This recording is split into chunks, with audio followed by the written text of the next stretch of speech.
Hey guys, another update on the 425.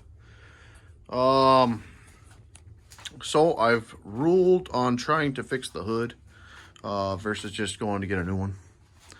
You guys know here we do have a crack and it is still exposed. I'm thinking about maybe doing a little sanding on here, and then a miracle product that I had actually used in the past, this glaze spot putty, works amazing for this type of deal. So right now this is actually all welded together, and I wanted to show you guys. I went down to Harbor Freight, and I know it's pretty crude right now, but I did want to show you basically what I look for when I first start, and you know, after smoothing a little bit with the tool. And I'll show you guys real quick. I do have a crude first job here. This guy was broke so bad that I could actually stick my finger through it. What ended up happening, I think we had already been over this a couple times, was the mix was not right. As you guys know, up here in basically the Canadian part of US, we're not that far, but either way, it gets pretty freaking cold in the winter. This guy split open, and it was a good hole. So I ended up putting all the weight I could down on it and basically starting to make this V pattern and branching out with the V, and it actually joined that hole. And I've been able to use this thing for I think around 8 hours now, and I'm not saying that it's a permanent fix by any means, but if you guys are looking to get by with something, or you know, buy an old hood and maybe fix it and sell it or something like that, you know, this plastic welder is actually really good, and it's really affordable. I'll show you guys. It's actually from Harbor Freight, and I was skeptical, so I ended up buying the cheapest kit. And basically, if you guys have a wood burning kit, really all you need. However, I will show you the plastic that comes is usually, I don't know, about maybe 6 inches longer than this. I've been working this piece. But they do make different plastics. For instance, for I forgot what the heck it is. There's a couple different kinds of plastic. Some's for heat, some is like ABS, that type of deal. But if you can get it to melt right, which doesn't seem to be really an issue, I'll show you guys here. I'll just continue this out a little bit. So I'll push my hood forward here, and I'm basically doing it through the camera, so bear with me. Okay, put a little dimple there. And I'm basically going to make this bigger. That way it does not continue. Almost like drilling a crack. If you guys don't know, that will actually save plastic generally, as long as it cannot keep fracturing. And I'm almost thinking about doing this to the front of the tractor again. Okay, so this is what we did. We did just stipples, okay? And then I usually go in and I'll fuse.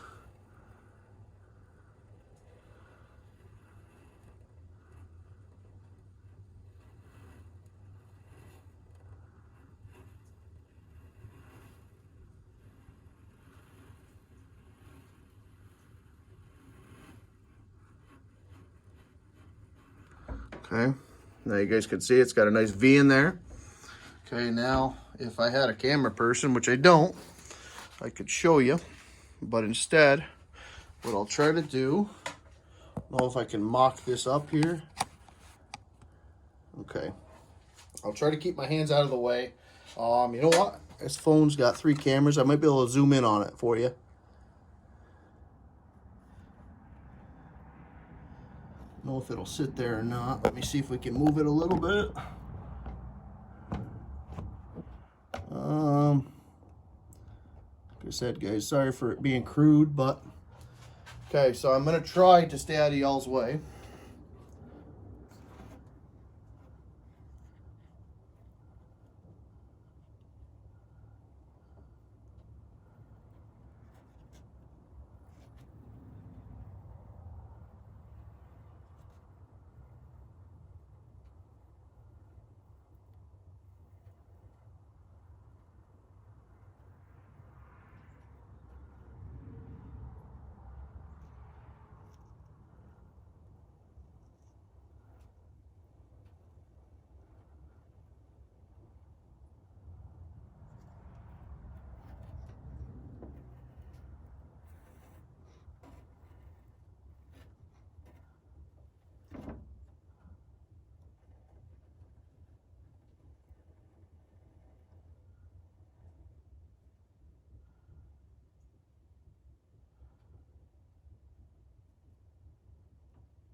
There.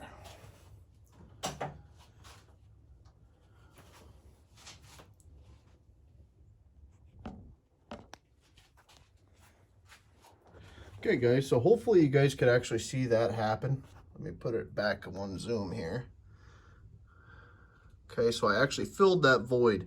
And as you can see, I do have a bit of pit here. No big deal. I'm going to dress this all up afterward. But I mean, as far as filling that void, that's the biggest thing that I worry about. Because if you put a skim coat over it, you know, you're still going to have a void in there. And where's your... it's really the same thing as welding. If you don't get the penetration, which, you know, with the nose of that plastic welder, obviously I know visually I'm getting the penetration because at first I make that basically like a stitch. Okay, so I'm melting the plastic from the one side to the other side, and then, you know, it's gooing out the side. And I keep going like that all the way through. Okay, and then I take and I basically make a bead line, and then I take the triangle head of it, okay, and I leave the one corner up. That way I can feed in, just like TIG welding, feed in the plastic, and I basically just keep going with it, melting that plastic in. Now, I'm not saying by any means that this is the end-all be-all. I don't know, but apparently it works.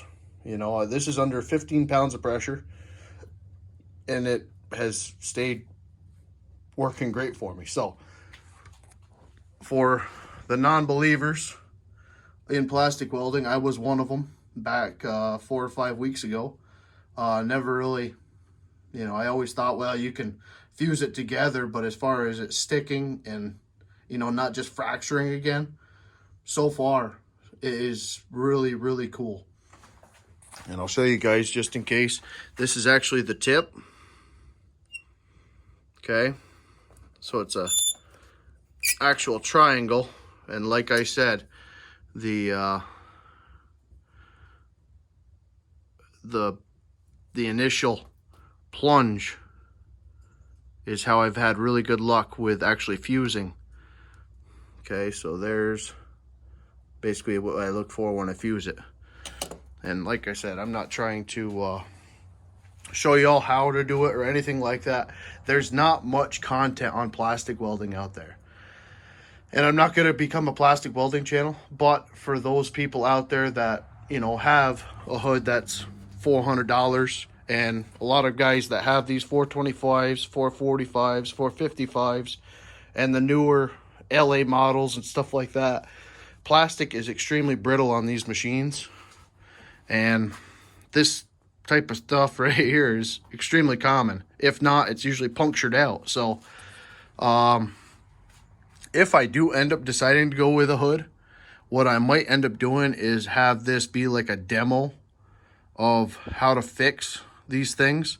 So I almost would like to punch a hole in the hood and take the piece out, try to weld it back in, and then see what it would take to break it again, and if it breaks in the same spot, because this is all stuff that I'm interested in knowing, and I'm sure you guys on the internet would be interested in finding out as well. So let me know what you guys think. Hopefully it makes sense, and you know, the results speak for themselves. Now you can go back through and sand all this down. I'm going to do one more pass because I would like to build it up. Because like I said, this could just break again. I don't know. We're going to find out together though. So let me know what you guys think. I don't know where I am on camera right now. So remember to comment, rate, and subscribe. And I do have internet out here now. I ran the cable back in the springtime underground. Finally got the ambition to just freaking go upstairs and figure out a way to get it into the house. So we do have that, and I am going to try to live stream tonight. So thank you guys. God bless, and we'll see you next time.